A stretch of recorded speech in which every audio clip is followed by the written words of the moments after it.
He caught me staring and eyed me for a moment, so I redirected my attention to the interior of his car. It was pretty impressive, albeit a little dark. The leather seats were black, the wood trim was black, even the floor mats were black. "Do you happen to have a dress in that purse of yours?" he asked me. I shook my head. "Isn't what I'm wearing okay?"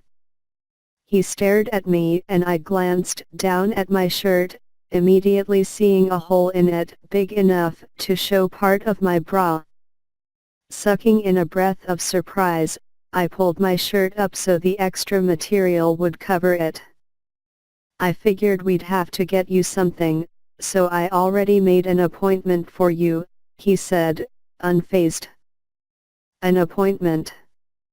"You'll see," he answered, shifting the car into drive and pulling onto the road. I was impressed at how smooth the movement was. The street wasn't in the best shape, but I didn't feel any of the bumps I was used to. "I like your car," I told him. An arrogant smile crossed his face. "Thank you. I just traded in my old one for this one." "How much was it?" I asked before I could help myself. "A little over $80,000. My jaw almost dropped. How could he say that so casually? I could buy over 5 cars for the price of just this one. "Don't give me that look," he said, keeping his eyes on the road. "This is a very modest car for my family. There are more expensive BMWs. I just happen to like this one." I sunk into my seat a little bit. "Must be nice," I grumbled. Bennett gave me a sidelong glance. "Is that really your apartment?" "Yeah, why?" "I feel like I could get asbestosis just by looking at it." I thinned my lips. "It's affordable. Surely you can afford something better than that." "Not really, I'm trying to save up for college." "You're not in college." Somehow the question from him sounded way worse than anyone else asking. It made me feel embarrassed. Which pissed me off. Not until September, because some of us actually have to work to pay for our education.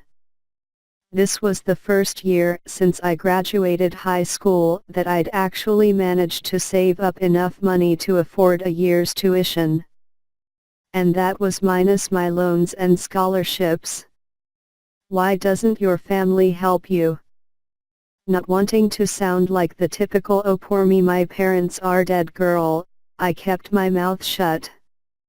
I didn't want nor need any pity or sympathy from him. "Did you hear me?" he asked after a moment. I sighed. "It's not really any of your business, nor do I want to talk about it." He stayed quiet for a moment. "Fine." Now it was awkward. But the last thing I wanted to say was, "Hey, my dad passed away, and my mom left us, and my brother's in jail, how's your family?" I cringed just thinking about it.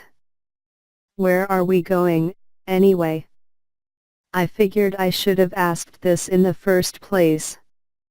"To the city," he said. "City?"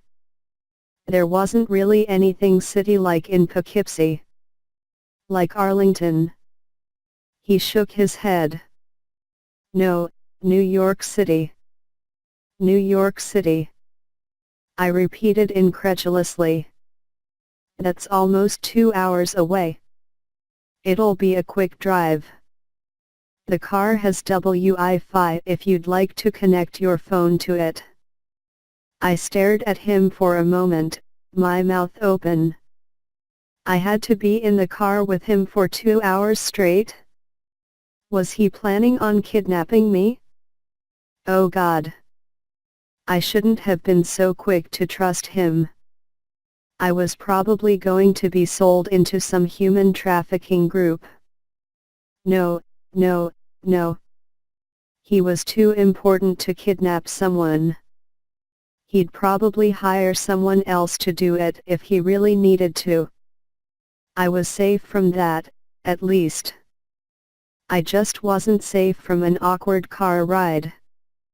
Also, about the other day, he started, clearing his throat. Sebastian told me to, or rather, I also. His voice became quieter. I didn't mean. What? I can't hear you. He gripped his hands on the steering wheel. I didn't mean to offend you the other day.